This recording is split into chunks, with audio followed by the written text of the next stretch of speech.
Etika utang piutang.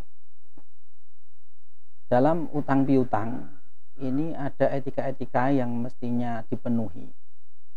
Yang pertama adalah etika bersama, baik yang berhutang maupun yang berpiutang. Yakni antara lain adalah adanya catatan. Sesuai firman Allah, ya ayyuhalladzina amanu idza tadayantum bidainin ila ajalin musamman faktubuh. Wahai orang-orang yang beriman, jika kalian saling hutang berhutang sampai di tempo atau masa yang ditentukan, maka catatlah. Baik yang berhutang maupun yang berpiutang hendaknya punya catatan itu yang sebagai pengamanan atau wasikoh. Kemudian etika bagi orang yang berpiutang. Sebelumnya bahwa memberikan pinjaman atau memberikan utang atau memberikan pinjaman atau memberikan hutang itu sesuatu yang sangat baik sekali. Ini bentuk dari memudahkan kesulitan orang. Hadis Nabi Muhammad SAW, man naffasa an mu'minin kurbatan min kurabid dunya naffasallahu anhu kurbatan min kurabi yaumil qiyamah. Barang siapa menghilangkan satu kesulitan dari seorang mukmin di dunia, maka Allah akan menghilangkan satu kesulitannya di hari kiamat. Atau man yassara ala mu'sirin yassarallahu alaihi fid dunya wal akhirah. Barang siapa memberikan kemudahan bagi orang yang sedang kesulitan, maka Allah akan memberikan kemudahan baginya di dunia dan akhirat. Ini yang pertama. Bahwa memberikan pinjaman itu sama saja menghilangkan kesulitan orang. Kemudian di antara etikanya, bagi orang yang memberikan pinjaman, karena prinsipnya adalah meringankan kesulitan orang, maka ketika orang yang berhutang itu kesulitan membayarnya di tempo yang sudah ditentukan, tentunya kemudian yang memberikan pinjaman itu memberikan tenggat waktu. Bagaimana firman Allah, wa in kana dzu usratin fanaziratun ila maisarah. Jika orang yang berhutang kepadamu sedang kesulitan, maka hendaklah ditunggu sampai dia mudah. Kata Nabi, man anzara mu'siran falahu bikulli yaumin mislihi shadaqah. Barang siapa memberikan tenggang waktu kepada orang yang sedang kesulitan, maka dengan tenggang waktu itu dia sama saja sedekah senilai hutangnya setiap harinya. Ketika sampai jatuh tempo masih memberikan tenggang waktu lagi, maka setiap harinya akan mendapatkan 2 kali lipat pahala sesuai dengan sedekah senilai hutang yang diberikannya. Ini diantara etika bagi orang yang memberikan pinjaman. Dan sebaik-baik orang yang memberikan hutang adalah bagus ketika menagihnya. Itu juga bagian dari etikanya. Kemudian etika bagi orang yang berhutang, ini yang pertama adalah membayar pinjaman itu dengan sebaik-baiknya.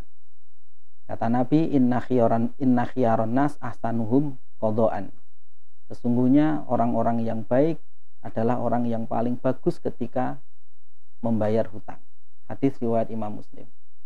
Bagus ini dari sisi ketepatan waktu dan memberikan hadiah, memberikan tambahan dari pinjamannya. Itu adalah bentuk cara berbuat baik dalam membayar hutang. Ada cerita sedikit.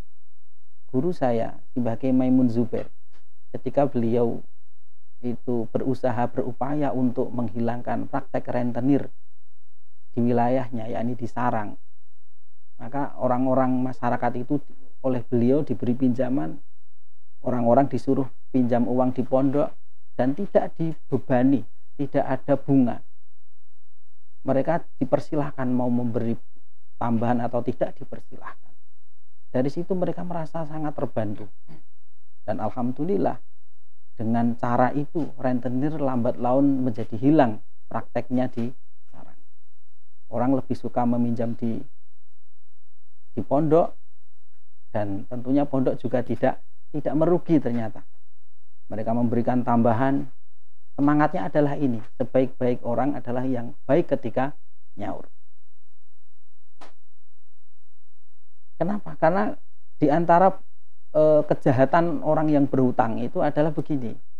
Ini etika berikutnya, yakni jangan menunda-nunda. Kata Nabi, matlul ghani zulmun. Penundaan orang yang kaya, artinya orang yang mampu untuk membayar hutang, sudah jatuh tempo kok menunda padahal dia mampu, itu adalah bentuk kezaliman. Rawahu Muslimun, hadis riwayat Imam Muslim. Dikuatkan dalam hadis yang lain riwayat Imam Bukhari, layul wajidi yuhillu irdahu wa uqubatahu. Yuhillu irdahu wa uqubatahu. Menundanya orang yang mampu untuk membayar itu menghalalkan kehormatannya dan hukumannya. Ibnu Mubarak mentafsirkan hadis ini, artinya dia boleh itu dikata-katai dengan kasar, kata beliau. Itu karena kehormatannya sudah halal untuk dilanggar, karena dia sudah mampu tapi tidak mau membayar. Dan bahkan boleh diukubah, disiksa artinya dihukum. Bisa dengan, kalau kata Imam Ibnu Mubarak, itu bahkan bisa dipenjara. Menurut DSN itu hukumannya adalah dengan cara didenda. Yang terakhir, bahwa dalam berhutang itu memang harus diukur. Kita berhutang itu jangan untuk kesenangan, jangan untuk berfoya-foya. Jadi berhutanglah demi kebaikan. Ukurlah kemampuan kita dalam berhutang.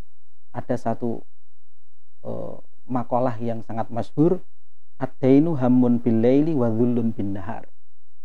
Hutang itu di waktu malam membuat sedih, di waktu siang membuat hina. Mudah-mudahan bermanfaat. Demikian.